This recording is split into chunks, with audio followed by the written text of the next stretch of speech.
এই নিয়ে নিলাম শোলা কচু, কিছুটা পেঁয়াজ কুচি, একটু আদা আর টমেটো। এই তিনটেই আমি পেস্ট করে নেব। এরপর দেখতে থাকো তোমরা।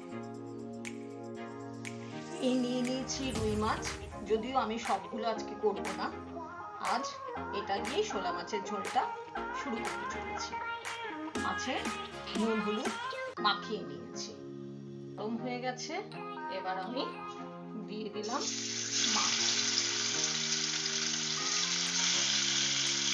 এটা উল্টিয়ে দিচ্ছি।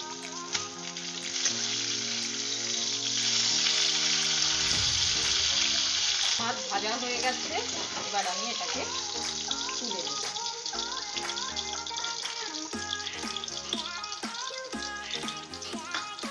আমি কিন্তু খুব কম তেলে রান্না করি, যারা আমার ভিডিও দেখো জানো। আমি আর কোনো তেল দেব না, এতেই আমি পুরো ঝোলটা রান্না করব। একটু পেঁয়াজ কুচি দিয়ে দিচ্ছি। কুচনো পেঁয়াজটা একটু ভাজা হওয়ার পর তারপরে কিন্তু আমি এই শোলা কচুগুলো দিয়ে দেব। একটু ভাজা হয়ে গেছে, এবার আমি শোলা কচুগুলো দিয়ে দিচ্ছি।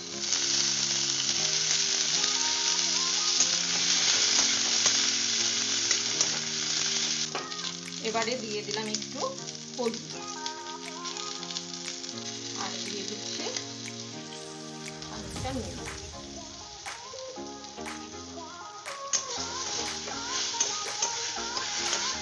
দেখো একটু ভাজা হয়ে গেছে, এবার আমি সেই টমেটো, পেঁয়াজ, আদা আর জিরের গুঁড়ো, লঙ্কার গুঁড়ো সব কিন্তু এর সঙ্গে দিয়ে একবারে পেস্ট করে নিয়েছি, সেটাই আমি একবারে এখানে দিয়ে দিলাম।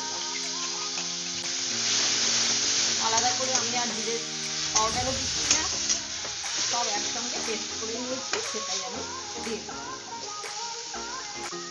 ধোয়া জল দিয়ে দিয়ে আমি এটাকে কষিয়ে নেব।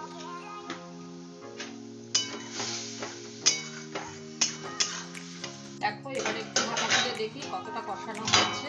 আমি সাধারণত চাপা দিয়ে দিয়ে রান্না করি, তাতে খাদ্যগুলো ভালো থাকে আর সেদ্ধটাও খুব চটপট হয়। মোটামুটি কষানো আমার হয়ে গেছে, আর একটু কষিয়ে নেব। চাপা দিয়ে রাখি আর একটু কষুক। দেখো আবার কিছুক্ষণ পরে ফিরে এলাম। এবারে কিন্তু কষানো কমপ্লিট হয়ে গেছে। এবারেই আমি দেব জল। আমি কোনো কিছুই ফেলি না বা নষ্ট করি না, যতটা পারি সাশ্রয়ের দিকে খেয়াল রাখি। এই সেই মশলা ধোয়া জল আমি দিয়ে দিলাম, আর একটু জল লাগবে, দিয়ে দিলাম আর একটু জল, যাতে ছোলা কচুগুলো ভালো মতন সেদ্ধ হয়ে যায়। এবারে ছোলাটা এখন সিমে খানিকক্ষণ হবে।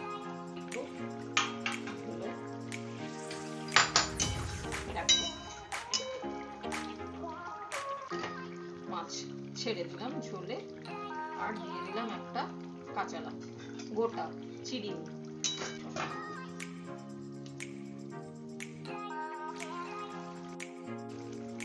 দেখো পুরোপুরি আমার শোলা কচু দিয়ে মাছের ঝোল কমপ্লিট। এবার আমি গ্যাস অফ করে খানিকক্ষণ স্ট্যান্ডিং টাইমে রেখে দেব। দেখো পুরো কমপ্লিট করে ফেললাম শোলা কচু দিয়ে মাছের ঝোল। তোমাদের যদি আমার পুরো ভিডিওটা ভালো লাগে তাহলে অবশ্যই আমাকে লাইক, কমেন্ট আর একটা সাবস্ক্রাইব করে দিয়ে তোমাদের পাশে আমাকে রেখো। সকলকে পুরো ভিডিওটা দেখার জন্য অনেক অনেক ধন্যবাদ। সকলে খুব ভালো থেকো।